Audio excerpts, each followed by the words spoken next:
Magandang buhay sa ating lahat. Narito naman po tayo ngayon sa Faith On, tagapag-ugnay, tahimik mang serbisyo, malalim ang pagbabago. Hindi lang tagapagpatupad ng batas, hindi lang nakabantay sa kalsada. Ang bawat membro ng kapulisan ay tagapag-ugnay ng kapayapaan sa kaguluhan, ng tiwala sa takot, ng malasakit sa paninindigan.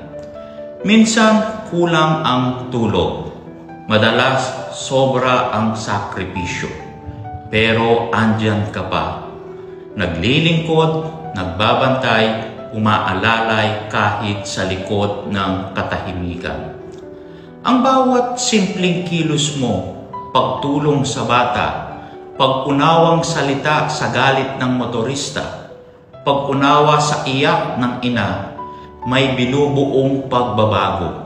At kahit hindi palaging napapansin, may Diyos na laging nakakakita. Sa panghuli, samahan ninyo po ako sa isang panalangin. Sa ngalan ng Ama at ng Anak at ng Espiritu Santo. Amen.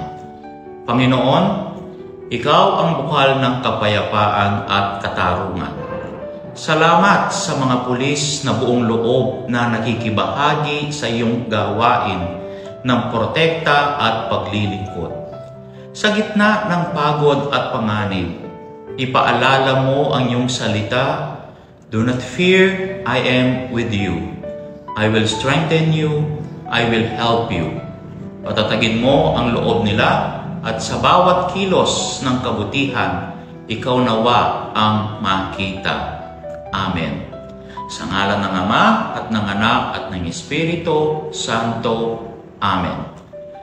Muli, isang magandang buhay sa ating lahat at sa bagong Pilipinas, ang gusto ng pulis, ligtas ka.